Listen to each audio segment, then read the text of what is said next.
Donc on reprend la définition de matrice triangulaire supérieure, triangulaire inférieure, diagonale, symétrique et antisymétrique, qui sont 5 propriétés que peuvent vérifier uniquement des matrices carrées. Ici on s'intéressait que à des matrices carrées. Remarque 2, une matrice diagonale est donc une matrice qui est à la fois triangulaire supérieure et triangulaire inférieure. Évidemment, comme on l'a vu sur cet exemple, triangulaire supérieur, il ne faut pas se tromper, ça veut dire que en dessous de la diagonale, il n'y a que des zéros. Triangulaire inférieur, ça veut dire qu'au-dessus de la diagonale, il n'y a que des zéros. Donc évidemment, matrice diagonale, ça veut dire que des deux côtés, que ce soit au-dessus et en dessous de la diagonale, il doit y avoir que des zéros. Donc cette équivalence est du coup évidente. Exercice 1, je vous demandais d'écrire une matrice symétrique et une matrice antisymétrique de taille 3. Donc voilà un exemple de matrice symétrique.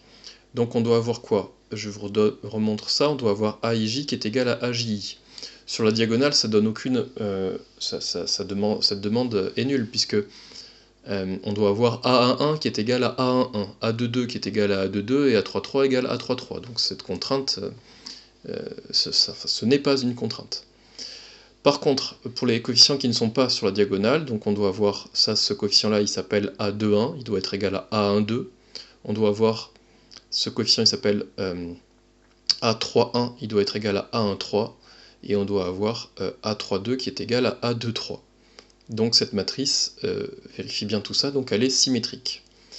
Une matrice antisymétrique, on doit avoir AIJ qui est égal à l'opposé de AJI. Donc sur la diagonale, ça donne quoi? A11, il doit être égal à l'opposé de A11. Effectivement, si je permute I et J, ça multiplie le coefficient par moins 1.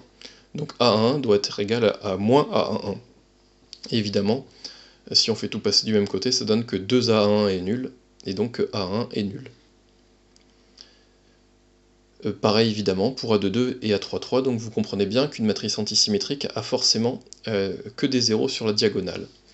Et partout ailleurs, il faut juste vérifier que les éléments sont opposés 2 à 2, donc le coefficient numéro 2,1 doit être l'opposé du coefficient numéro 1,2, le coefficient numéro 3,1 doit être l'opposé du coefficient 1,3, et le coefficient numéro, donc troisième ligne, deuxième colonne, donc 3,2 doit être l'opposé du coefficient 2,3.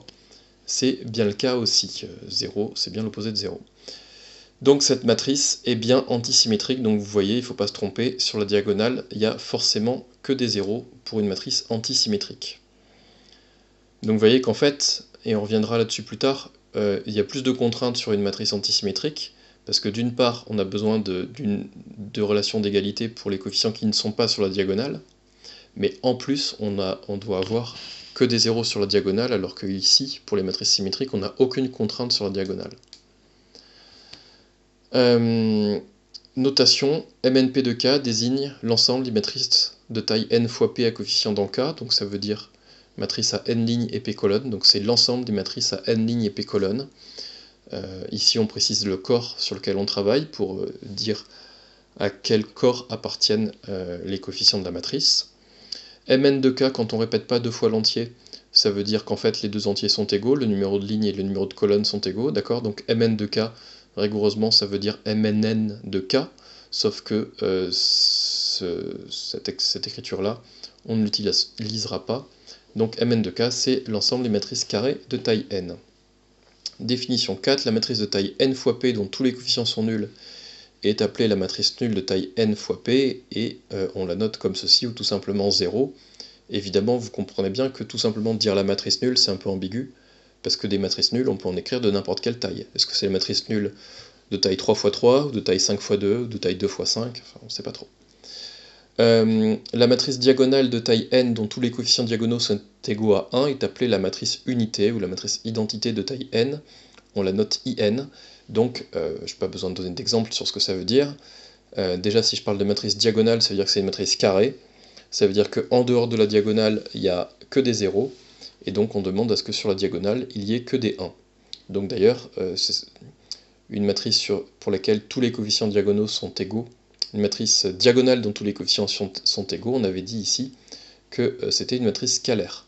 Donc effectivement, la matrice identité que je viens de définir ici, c'est bien un cas particulier de matrice scalaire, sauf que le nombre qui est sur la diagonale, ça doit automatiquement, obligatoirement valoir 1.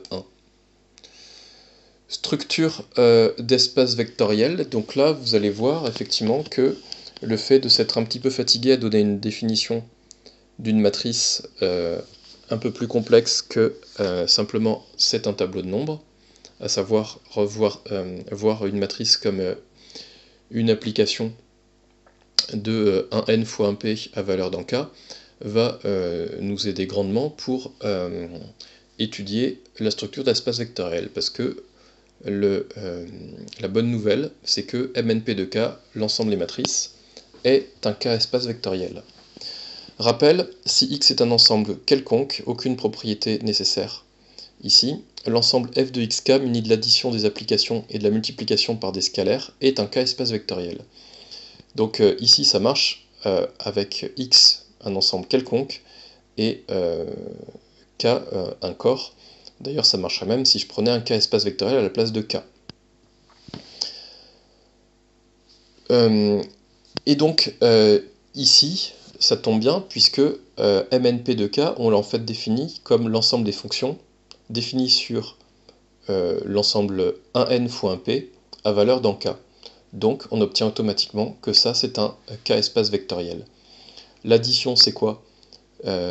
L'addition, c'est tout simplement on additionne les images, c'est-à-dire on additionne les coefficients 2 à 2, et la multiplication par un scalaire, ça veut dire qu'on multiplie par un scalaire les images, c'est-à-dire on multiplie par un même scalaire tous les coefficients de la matrice. L'élément neutre de cet espace vectoriel, c'est l'application nulle, c'est-à-dire la matrice qui envoie tous les couples sur 0, c'est-à-dire la matrice où il n'y a que des zéros, matrice dont tous les coefficients sont nuls. Donc un exemple de calcul, je vous ai demandé de faire ici une combinaison linéaire. Je vais détailler les étapes. Évidemment, la priorité est donnée à la multiplication. Donc d'abord, j'effectue les multiplications par des scalaires. Donc multiplication par un scalaire d'une matrice, on a dit qu'on multipliait tous les coefficients de la matrice par ce scalaire. Donc j'obtiens cette matrice-là. Et ici, je multiplie tous les coefficients de cette matrice par 3, et j'additionne les coefficients 2 à 2. Donc, je fais 2 plus 3, ça fait 5. Ensuite, je fais 0 plus 21, ça fait 21. 2 plus 3, ça fait 5. 0 plus moins 3, ça fait moins 3. 6 plus 0, ça fait 6. Et 0 plus 3, ça fait 3. Donc, voilà, on vient de comprendre que MNP de K est un espace vectoriel, et qu'en plus, on vient de comprendre comment on manipulait les opérations dans MNP de K.